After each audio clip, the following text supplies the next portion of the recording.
હવે રેકોર્ડિંગ ચાલુ થશે. દર્શિતા સ્પેલિંગ ખોટો છે, બાકી વર્ડ સાચો છે. સ્ટોઇકિયોમેટ્રી બાકી બધા ઘણા બધા જોઈન કરી લીધું છે.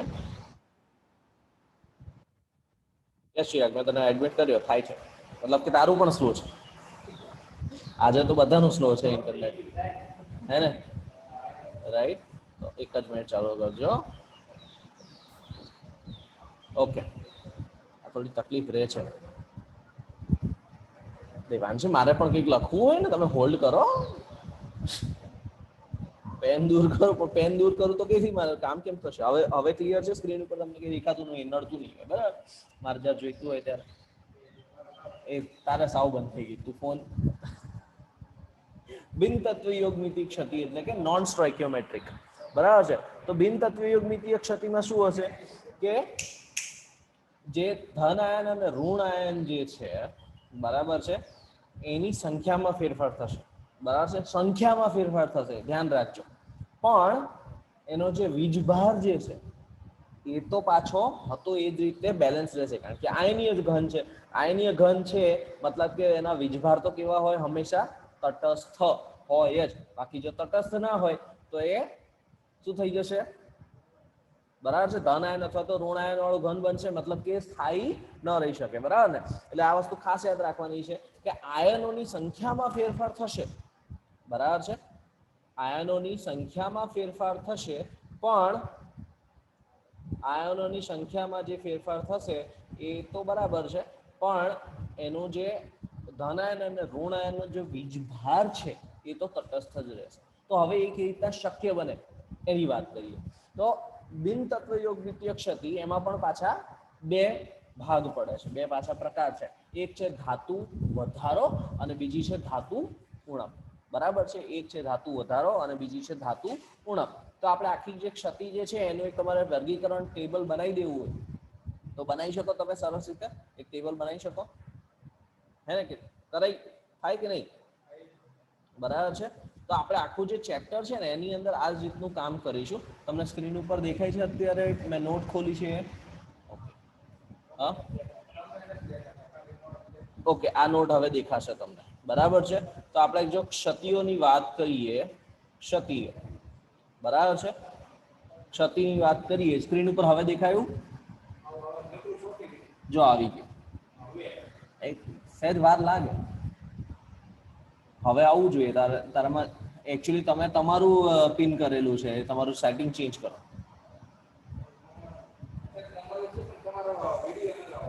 વિડીયો મારો સાઈડમાં ખૂણામાં છે, બાકી તમને નોટ દેખાશે. આ તો સહેજ વાર લાગે ને, નેટ છે ભાઈ, થોડી ધીરજ રાખો, બરાબર છે? તો આની અંદર 3 ભાગ પડશે. આ રીતે વર્ગીકરણ તમે કરી શકો. એક છે તત્વ યોગ મિતિ, બરાબર છે? પછી બીજી પ્રકારની કઈ છે? બીજી પ્રકારની ક્ષતિ કઈ છે? બોલો.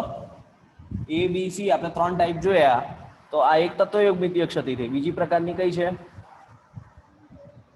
હા, બિન તત્વયોગમિતીય ક્ષતિ, બરાબર છે? બિન તત્વ યોગ મિતીય ક્ષતિ, બરાબર છે? થોડા અક્ષર આની અંદર થોડા ખરાબ નીકળે છે, માફ કરજો એના માટે. યસ, આટલું ક્લિયર થયું? બરાબર છે? તો આની અંદર આપણે બિન તત્વયોગ પછી આ કઈ રહી ગઈ? અશુદ્ધિ ક્ષતિ રહી ગઈ ને આપણે, બરાબર છે? તો અશુદ્ધિ ક્ષતિ જે છે એની વાત કરીએ. અહીંયા આગળ આવશે અશુદ્ધિ ક્ષતિ, બરાબર છે? ઓકે. તત્વયોગમિતિ ક્ષતિની અંદર આપણે શું જોયું કે કયા કયા બિંદુ ક્ષતિ જોઈ? બિંદુ ક્ષતિ આ બધી કઈ છે? બિંદુ ક્ષતિ છે, બરાબર છે? તો તત્વયોગમિતિની અંદર કઈ કઈ જોઈ? કયા કયા 3 પ્રકાર જોયા? વાંચ્યું નથી? ફ્રેન્કલ અને શોર્ટકી, વેરી ગુડ. એના સિવાય આંતરાલીય અને રિક્ત ક્ષતિ, બે અલગ અલગ નામ છે, આ વસ્તુ ખાસ યાદ રાખવાની છે. રિક્ત ક્ષતિ અને આંતરાલીય ક્ષતિ. તત્વયોગમિતિ ક્ષતિની અંદર પાછા બે ભાગ પડે, તો કે રિક્ત અને આંતરાલીય. પણ આ કોનામાં જોવા મળે? તો કે બિન આયનીય ઘન હોય એમાં જોવા મળે, બરાબર છે? જો આયનીય હશે તો આની અંદર પાછી તત્વયોગ ક્ષતિ તત્વયોગ દ્વિતીય ક્ષતિની અંદર કઈ પડશે તો કે ફ્રેન્કલ અને શોર્ટકી હે ને બરાબર છે અને બિન તત્વયોગ દ્વિતીય ક્ષતિની અંદર ધાતુ વધારો અને ધાતુ ઉણપ બરાબર છે આટલું બધાને ખબર પડી ગઈ તો ધાતુ વધારો ધાતુ એટલે કે મેટલ વધારો એટલે એક્સેસ એના માટેનો અલગ શબ્દ મેટલ ઇંગ્લિશ શબ્દ જે છે એ છે મેટલ એક્સેસ ડિફેક્ટ અને મેટલ ડેફિશિયન્સી તમે લોકો બાયોલોજીમાં ભણો ને ડેફિશિયન્સી વિશે હા મેટલ ડેફિશિયન્સી ધાતુ ઉણપ ડેફિશિયન્સી નો સ્પેલિંગ છે DEFICIENCY ડેફિશિયન્સી મેટલ ડેફિશિયન્સી બરાબર છે આટલું ક્લિયર થયું બધાને યસ કરંટ શું ક્વેશ્ચન છે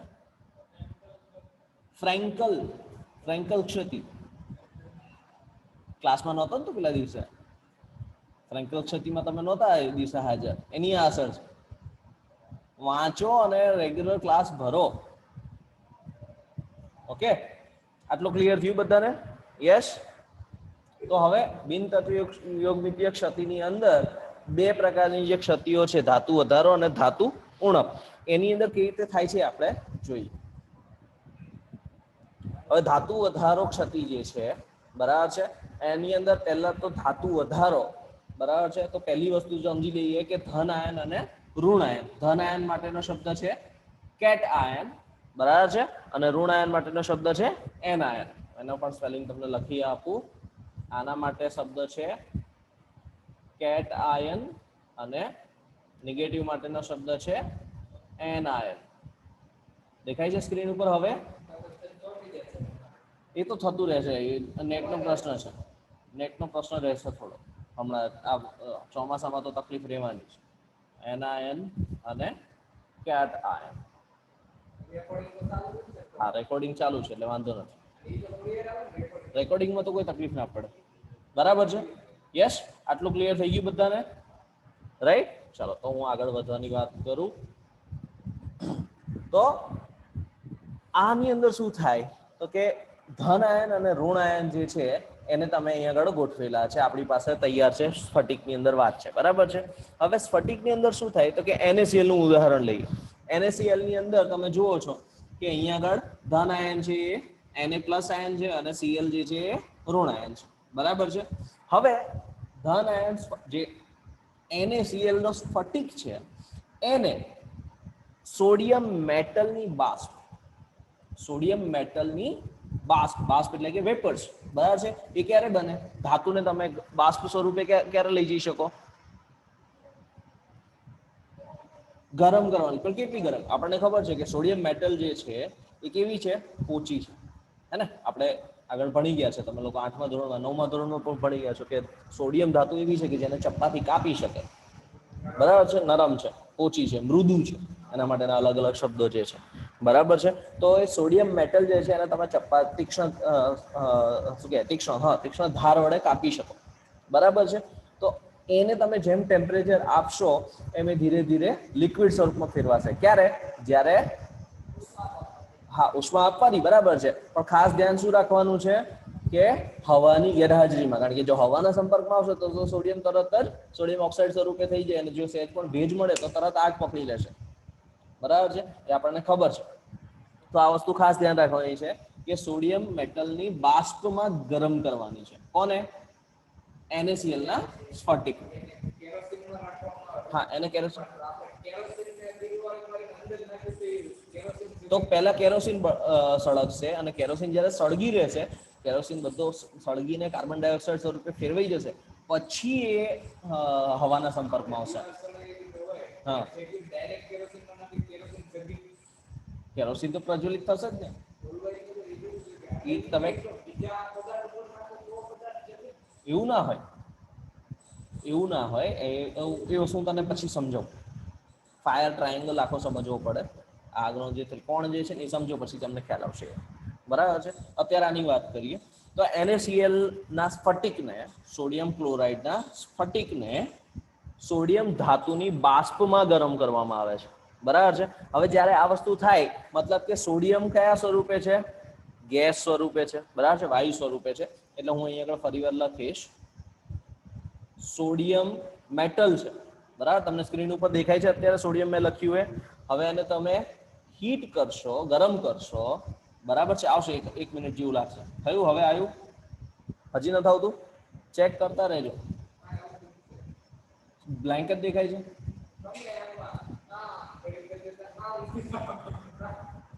નેટવર્કના ઇસ્યુ છે. આવ્યું? ઓકે. તો સોડિયમ જે છે, બરાબર છે, આ સોડિયમને જ્યારે આપણે ગરમ કરશું, બરાબર છે, ત્યારે આપણને શું મળશે? Sodium cation plus electron. Okay.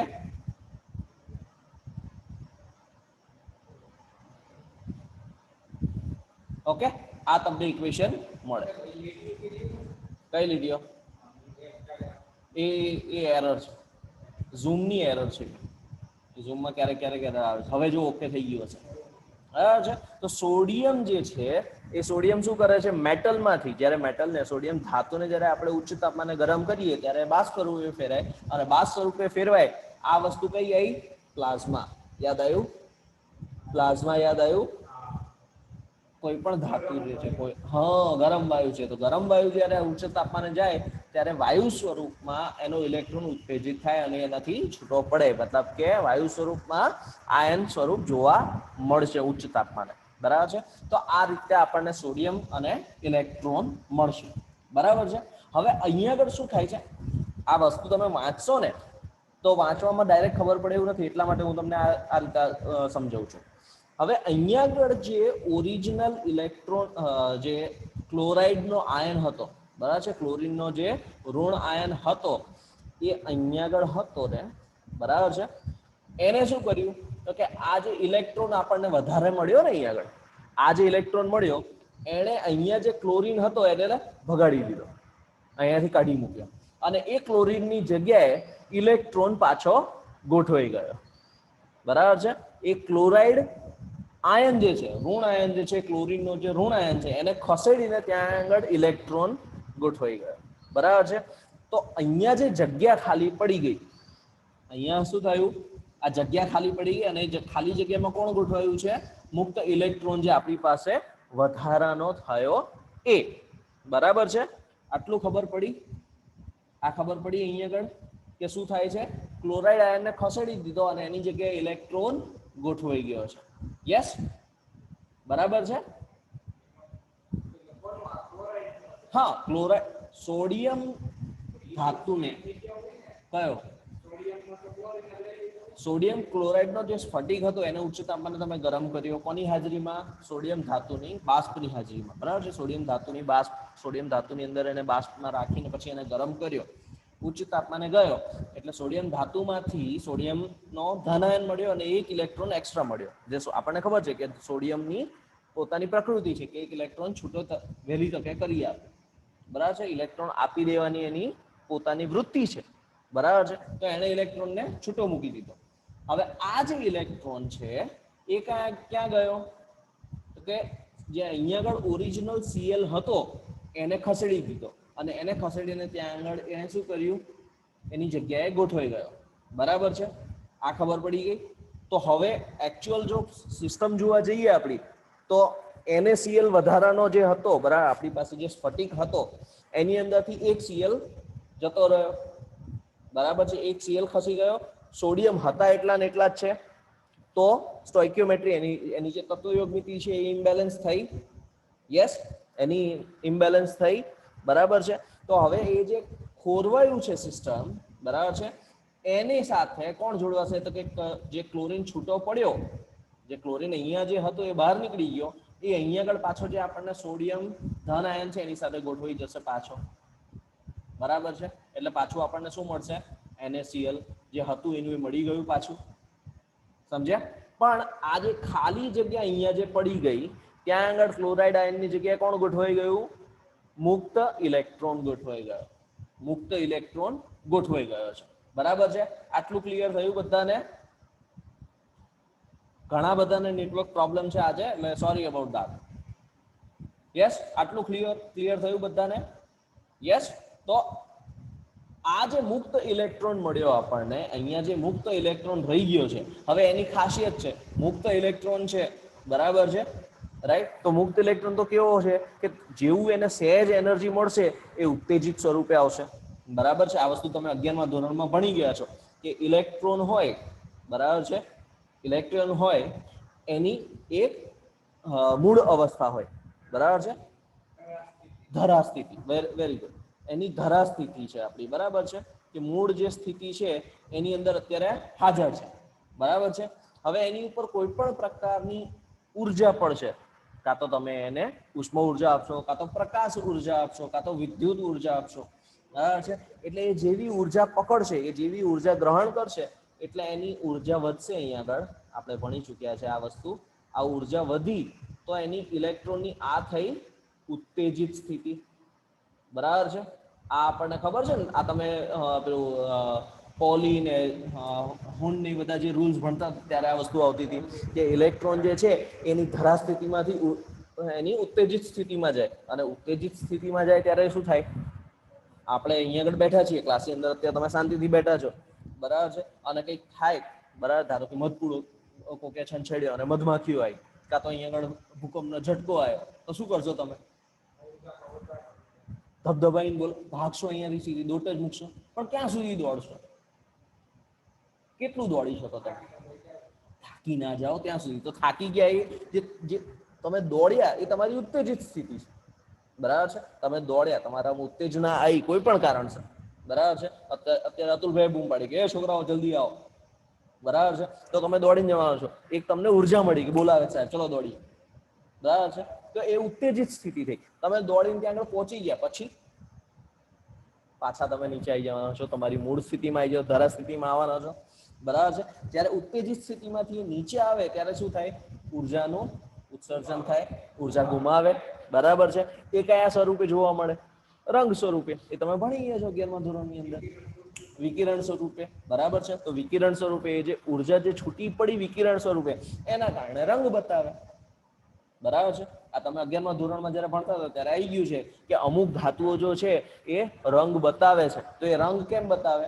એની ઇલેક્ટ્રોનની ઉત્તેજિત સ્થિતિના કારણે. એટલા માટે સોડિયમ સ્ફટિક જે છે આ પરિસ્થિતિની અંદર પીળા કલરનો જોવા મળે, બરાબર છે. અને એના માટે આ જે જગ્યા જે છે અયુગ્મિત ઇલેક્ટ્રોન દ્વારા રોકાયેલ એનાયનીય સ્થાનોને એફ કેન્દ્ર, ફાર્બન ઝેન્ટર, એ જર્મન શબ્દ છે, ફાર્બન ઝેન્ટર, રંગીન કેન્દ્ર, ઓકે, બરાબર છે. તો એ એફ કેન્દ્ર મળ્યું આપણને, બરાબર છે. આ એફ કેન્દ્ર શું છે? આની ઉપરથી 1 માર્કનો ક્વેશ્ચન પૂછાઈ શકે, અંડરલાઈન કરી લો ખાસ, બરાબર છે. 12માની બોર્ડની અંદર તમારી એક્ઝામમાં આવી શકે છે આ ક્વેશ્ચન એફ કેન્દ્ર ઉપરથી, બરાબર છે. આટલું ક્લિયર થઈ ગયું, બરાબર. તો આ જે છે આ NaCl નો સ્ફટિકને પીળો રંગ આપે, બરાબર છે. એ જ રીતે બીજા ઉદાહરણ છે કે LaCl, લિથિયમ ક્લોરાઇડ હોય તો એની અંદર પણ આ રીતનું એફ સ્ફટિકની અંદર એફ કેન્દ્ર બને છે, એની અંદર ધાતુ વધારો ક્ષતિ જોવા મળે છે, અને એના કારણે એને વધુ લિથિયમ, એને આછો ગુલાબી રંગ, લાઇટ પિંક કલર, અથવા તો KCl ના સ્ફટિકને વધુ પોટેશિયમ જાંબલી, બરાબર છે. એક્સ્ટ્રા પોટેશિયમ જે આવશે, વધારાનો જે પોટેશિયમ, એ કયો રંગ આપશે? જાંબલી અથવા તો નીલવર્ણી, બરાબર છે. નીલવર્ણી એટલે ઘાટો ભૂરો જે કહીએ આપણે, ઇન્ડિગો કલર, આપણે શું કહે એને, પેલું આપણે મમ્મી ઘણી વખત કપડાની અંદર પેલું નાખે ને, ભૂરા કલરનું હોય, હા, ગળીનો કલર, નીલવર્ણી એટલે ગળીનો કલર, બરાબર છે. હું એટલા માટે કહું છું કે મમ્મી જે છે ને બહુ સારા કેમિસ્ટ હોય, એમને આ બધી વસ્તુની ભલે કદાચ થિયરી ના ખબર હોય, પ્રેક્ટિકલ એપ્લિકેશન્સ બધાને ખબર, બરાબર છે. એટલા માટે મમ્મીને હવે જ્યારે બી તમે મળો, ઘરે હોય અથવા તો તમે જ્યારે અહીંયા હોસ્ટેલથી જાઓ ત્યારે કહેજો મમ્મી તમે સાચા સાયન્ટિસ્ટ. આ એનું કારણ, બરાબર. ખરા અર્થમાં સાચા સાયન્ટિસ્ટ તો એ જ.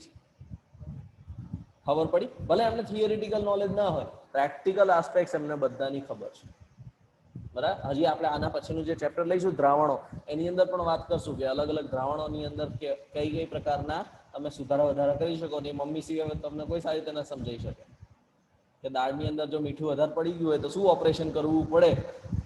ભલે મમ્મી દ્રાવણો ન જ ભણે, પણ એમને ઓપરેશન કરતા એ સરસ આવડે. ખબર પડી આ? રાઈટ? તો આટલી વસ્તુ. હા, મારો અવાજ બહુ કપાય છે. અનફોર્ચ્યુનેટલી આજે ઇન્ટરનેટના પ્રશ્નો વધારે છે, તો રેકોર્ડિંગમાં જોઈ લેજો. આટલું ક્લિયર થઈ ગયું બધાને? યસ? આટલું બધાને ક્લિયર થઈ ગયું? તો હવે બીજી જ વસ્તુ, એના જેવું જ ઉદાહરણ છે ઝિંક ઓક્સાઇડ. બરાબર છે? ઝિંક ઓક્સાઇડની અંદર આંતરાલીય સ્થાનો પરના વધારાના ધન કારણે અહીંયા આગળ કેવું થયું કે ક્લોરાઇડ આયન જે છે, આપણો ક્લોરાઇડ આયન એ જગ્યા ખાલી કરીને જતો રહ્યો. ક્લોરાઇડ આયન જગ્યા મૂકીને જગ્યા મૂકીને જતો રહ્યો, તો એ કઈ પ્રકારની ક્ષતિ થાય? ખાલી જગ્યા છે, રિક્ત ક્ષતિ છે. બરાબર છે? તો હવે આંતરાલીય ક્ષતિનું ઉદાહરણ જોઈએ તો કે ઝિંક ઓક્સાઇડની વાત કરીએ. હવે ઝિંક ઓક્સાઇડમાં પરિસ્થિતિ શું થાય છે કે ઝિંકના 2 આયનો બને છે, ઝિંક 2+ બને છે. બરાબર છે? એ દ્વિભારિત છે. બરાબર ને? એને ડબલ કેટાયન, જે એનો ચાર્જ જે છે એ કેવો છે? +2. બરાબર છે? 2 ઇલેક્ટ્રોન ગુમાવે. અને ઓક્સિજન કેટલો છે આપણને મળે છે ત્યાં આગળથી? એક જ મળશે, 1/2 મળશે. આ બેલેન્સ કરવા માટે છે, આપણું રિએક્શન જે છે એને સંતુલિત કરવા માટે આ રીતે વાપરીએ છીએ. અને ઇલેક્ટ્રોન કેટલા છે? 2. બરાબર છે? તો ચાર્જ એનો એ સરખો થઈ ગયો. ચાર્જ સરખો છે, +2 -2 ઇક્વલ થઈ ગયા. બરાબર છે? રાઈટ? તો અહીંયા આગળ શું થશે તો કે આ જે ઇલેક્ટ્રોન છૂટા પડશે ને, અહીંયા જે ઇલેક્ટ્રોન જે છૂટા પડશે ઝિંક ઓક્સાઇડની અંદર, એ ક્યાં જશે? ઝિંકના જે, બરાબર છે, એ વચ્ચેની જગ્યાઓમાં જશે. ક્યાં જશે? વચ્ચેની જગ્યાઓમાં. અને એના કારણે શું બનાવશે? આંતરાલીય ક્ષતિ બનાવશે. બરાબર છે? આ કેવી બનશે? આંતરાલીય ક્ષતિ. અહીંયા આગળ જે Zn+2 જે છે એના કદની અંદર બહુ તફાવત છે. ઝિંક અને ઓક્સિજનની અંદર વચ્ચે બહુ તફાવત છે. એના કારણે આપણને કેવું મળશે? આંતરાલીય ક્ષતિ જોવા મળશે. આ વસ્તુ ક્લિયર થઈ? બરાબર છે? તમે ઇમેજિન કરી શકો છો કે ઝિંકના જે છે, બરાબર છે, એ ક્યાં જશે? ઓક્સિજનના અણુઓની વચ્ચે જશે. બરાબર છે? ખ્યાલ આવી ગયો? આંતરાલીય ક્ષતિ બનશે. બરાબર છે? અને એના કારણે સ્ફટિકના ઝિંકમાં વધારો થાય છે. ઝિંકનો વધારો એટલે કે આપણને કેવું મળે? Zn1+x. ઓક્સિજન 1 હોય તો ઝિંકનો 1+x હોય. બરાબર છે? થોડાક વધારે બનશે. આ x જે છે ને એ બહુ મોટું કન્ફ્યુઝન છે. મતલબ કેમ? કારણ કે કેટલા ઇલેક્ટ્રોન થશે એની ઉપર આધારિત રાખશે. તાપમાન છે, તમે કઈ પરિસ્થિતિમાં રાખ્યો છે, જે મૂળ સ્ફટિક હતો એની શુદ્ધતા કેટલી છે, એવા ઘણા બધા ફેક્ટર્સ હોય છે. બરાબર છે? ઓકે? આટલું ક્લિયર થયું? યસ? આટલું ક્લિયર થઈ ગયું બધાને? તો બિન તત્વયોગમિતીય ક્ષતિની અંદર પણ પાછી 2 પ્રકારની ક્ષતિ જોવા મળે છે. કઈ? રિક્ત ક્ષતિ અને આંતરાલીય ક્ષતિ પાછી જોવા મળે. રિક્તનું ઉદાહરણ શું છે? NaCl, LiCl, KCl. બરાબર છે? અને આંતરાલીય ક્ષતિનું ઉદાહરણ શું છે? Zinc oxide. બરાબર છે? તો ઝિંક ઓક્સાઇડનું સૂત્ર કેવું બનશે? Zn1+xO. થોડુંક વધારે પ્રમાણમાં જોવા મળશે. અને આના આધારિત દાખલાઓ પૂછી શકે. આપણે જ્યારે નીટ જીના અને ગુજસેટના ક્વેશ્ચન્સ લઈશું ત્યારે આની અંદરથી જોઈશું આપણે. બરાબર છે? આની અંદરના દાખલા જોશું. એ લગભગ આ અઠવાડિયામાં જ 1-2 દિવસની અંદર જ થશે વ્યવસ્થા એની પર. ઓકે? બરાબર છે? તો હવે આ થઈ ગઈ ધાતુ વધારો, કે જ્યાં આગળ ધાતુ વધારો થાય છે. કોના કારણે? કે તમે જે તે ધાતુને જે છે એની બાષ્પની અંદર ગરમ કરો છો. બરાબર છે? એના વાયુ સ્વરૂપે એને ગરમ કરીને પછી સ્ફટિકને મૂકો એની અંદર, એટલે એના કારણે આ વસ્તુ ઊભી થાય. તો બીજી વસ્તુ શું છે કે ધાતુ ઉણપ ક્ષતિ. બીજી વસ્તુ શું છે? ધાતુ ઉણપ ક્ષતિ. હવે અહીંયા આગળ આ વસ્તુ ખાસ ધ્યાન રાખજો. ટેક્સ્ટબુકની અંદર માંડ કરીને 4 થી 5 લાઈન આપી છે આપણને. બરાબર છે? ટેક્સ્ટબુકની અંદર માંડ કરીને 4 થી 5 લાઈન આપી છે, જેની અંદર એવું કીધું છે કે જ્યારે Fe નું ઉદાહરણ આપ્યું છે કે Fe ની અંદર એવું જોવા મળે કે Fe જે છે એ 0.93O થી લઈને Fe 0.96O એટલું જ મળે છે. એની રેન્જ મળે તમને. અને એની અંદર મુખ્ય ભાગે કયું ઉદાહરણ છે? Fe 0.95O. પણ આ થવાનું કારણ શું એ આપણે સમજીએ. આ વસ્તુ થવાનું કારણ શું છે? બરાબર છે? તો પહેલું ઉદાહરણ તો લઈએ કે Fe ની વિશેષતા શું છે? કોણ કહેશે?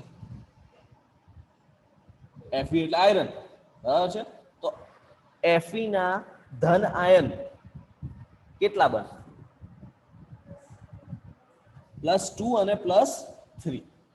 Fe ની અંદર કેવું થાય છે કે Fe જે છે એ +2 પણ બનાવે છે, Fe છે એ +3 પણ બનાવે છે, આપણને ખબર છે, બરાબર. તો હું અહીંયા લખતો છું સાથે. Fe માંથી આપણને શું મળે છે? Fe +2 પણ મળે છે અને Fe +3 પણ મળે છે, બરાબર છે, હે ને? તો જ્યારે સ્ફટિક રચના થતી હોય, બરાબર છે, સ્ફટિક રચના થતી હોય તો અહીંયા આગળ આપણે સ્ફટિક રચના લઈએ Fe.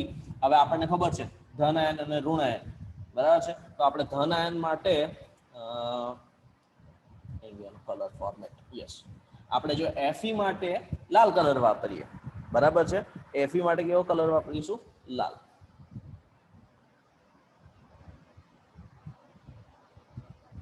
બરાબર છે. અને આ કયા બનાવે છે? +2. બરાબર છે. આ બધા કયા છે? આપણે માની લઈએ કે FeO છે, ફેરસ ઓક્સાઇડ છે, બરાબર છે. FeO શું થયું? હું તમને સાથે સાથે સમજાવતો તો છું. હાઈ, સમજાવું છું, ધ્યાન રાખો જરા. FeO છે આપણી પાસે, બરાબર છે. FeO, ferrous oxide. એની અંદર આયન કયા પ્રકારના હોય? Fe+2, ઓક્સિજન, બરાબર છે.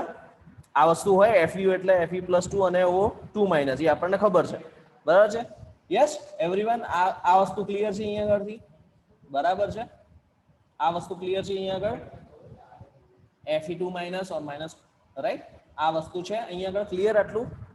બરાબર છે. તો Fe2+ આપણને આ રીતે મળ્યા, બરાબર. અને Fe ઓક્સિજન જે છે એના માટે આપણે અહીંયા આગળથી બ્લેક વાપરી લઈશું. તો ઓક્સિજન જે છે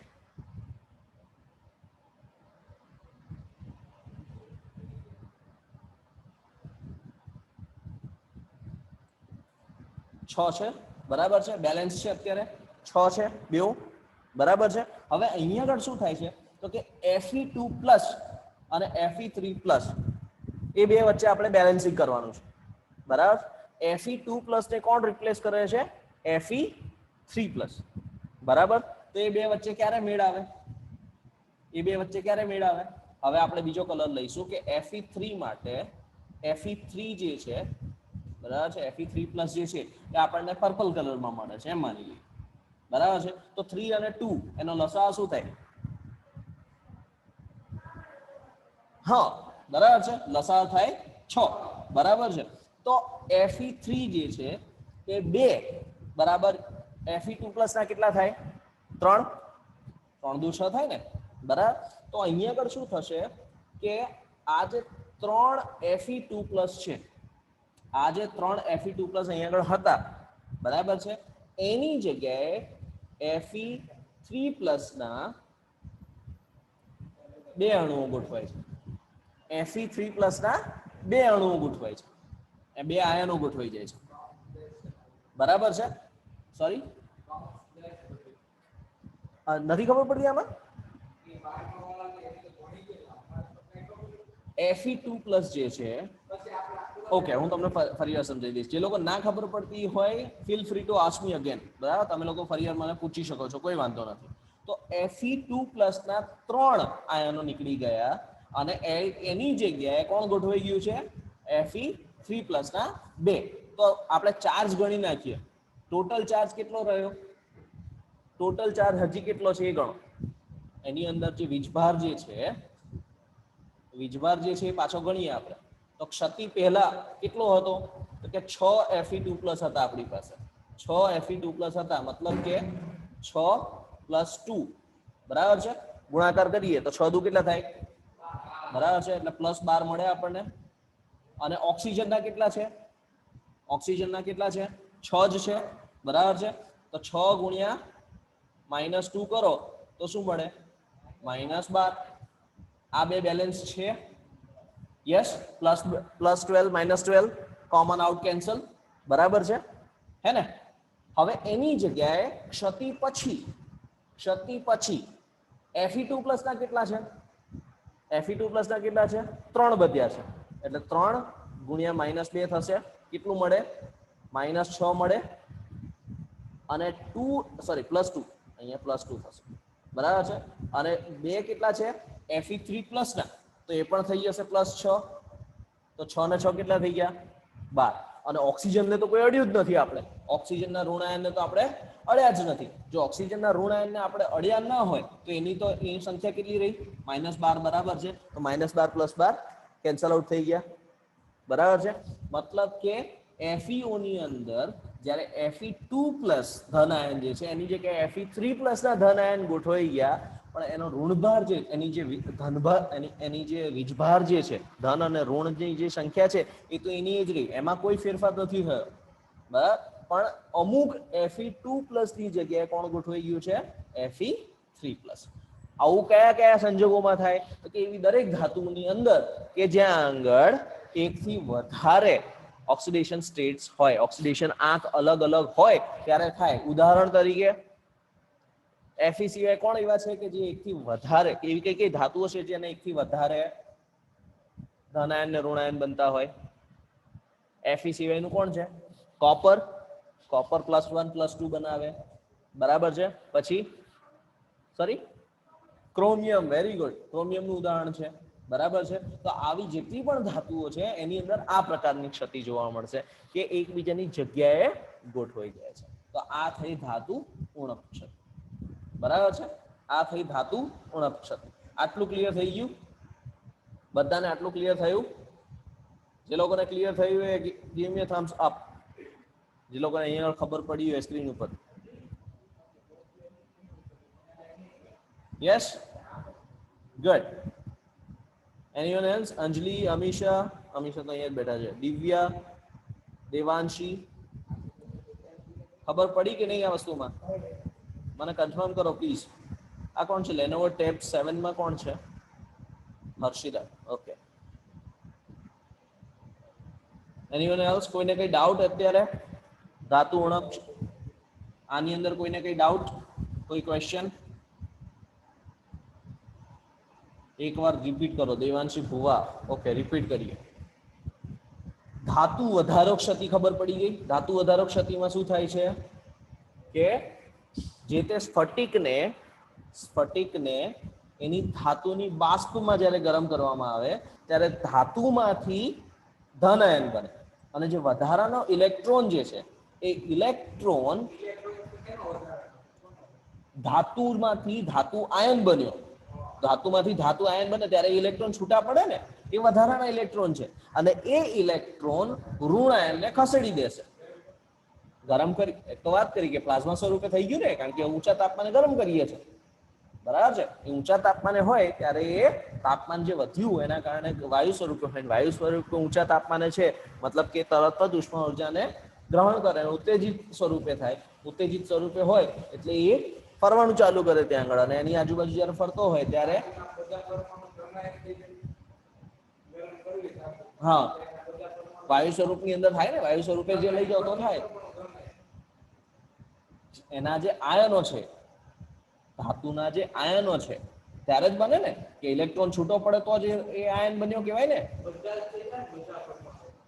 હા પણ એમાંથી અમુક જ એકબીજા સાથે રિપ્લેસ કરશે એ જે છે એ સ્ટોઇકિયોમેટ્રી જે છે એના આધારે રાખશે બરાબર છે એક બેલેન્સ બને બરાબર હું તમને સમજાવું એ પછી ઓકે તો આ થઈ ધાતુ વધારો ક્ષતિ કે જેની અંદર ઇલેક્ટ્રોન ઋણ આયનને ખસેડી દે છે ઇલેક્ટ્રોન કોને ખસેડે છે સ્ફટિકની અંદર રહેલા ઋણ આયનને જેમ કે ક્લોરાઇડ છે બરાબર છે ક્લોરાઇડને ખસેડશે ક્લોરાઇડની જગ્યા મોટી છે એ જગ્યા ખાલી પડી એટલે રિક્ત ક્ષતિ થઈ બરાબર છે અને ઇલેક્ટ્રોન ત્યાં ગોઠવાય અને એ જે મુક્ત ઇલેક્ટ્રોન છે એ જ્યારે એને ઉર્જા મળે ત્યારે એ એના રંગ સ્વરૂપે જોવા મળે માટે NaCl પીળા રંગનો દેખાય KCl જાંબલી રંગનો દેખાશે બરાબર છે હે ને આ બધું આવી ગયું યસ અને LiCl આછો ગુલાબી રંગમાં જોવા મળશે આ ત્રણે ત્રણ થઈ ગયું હવે FeO ના ધાતુ ઉણપ ક્ષતિ ક્યારે થશે કે જ્યારે Fe નું ઉદાહરણ આપીને સમજાયું છે કે Fe ના ઉદાહરણની અંદર Fe2+ અને Fe3+ બે પ્રકારના ધન આયન બને છે તો કે જ્યારે Fe2+ જે છે એને ખસેડીને Fe3+ ના ધન આયન જે ગોઠવાઈ જાય તો સ્વાભાવિક છે કે એનો ધનભાર વધારે છે તો એ ધનભારને બેલેન્સ કરવા માટે અમુક Fe2+ જે છે ખસી જશે બરાબર છે એ કયા આધારે નક્કી થશે આપણે લસા ગણ્યો એ રીતે બરાબર છે તો એના પ્રમાણમાં જ થશે અને ધનભાર હંમેશા ધનભાર અને ઋણભારની સંખ્યા હંમેશા સરખી રહેશે. બરાબર છે? ધનભાર અને ઋણભારની સંખ્યા સરખી રહેશે, પણ ધાતુ અને એની જે સંખ્યા છે એમાં ફેરફાર થશે, માટે તત્વયોગમિતીય ક્ષતિ છે, કારણ કે એમાં સ્ટોઇકિયોમેટ્રી અલગ છે. હવે ખબર પડી? તો એટલા માટે Fe જે છે એ 0.93 થી 0.96 ઓક્સિજન એ રીતનું બનાવે છે. મતલબ કે એની અંદર Fe ની અંદર Fe2+ જે છે એ 0.95 જેટલી જોવા મળે. બાકીની વસ્તુઓ શું હશે? તો કે Fe3+ સ્વરૂપે હશે. બરાબર છે? હવે ખબર પડી? અને એના આધારિત દાખલો આપણે જોશું. એ નીટની અંદર આપણે એ ક્વેશ્ચન લેશું. આટલું ક્લિયર થઈ ગયું? યસ દેવાંશી, હવે clear?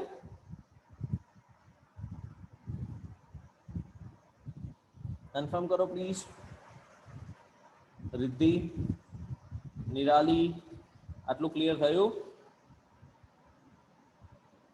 Okay, that's it for the day. આજના દિવસે ઘણું.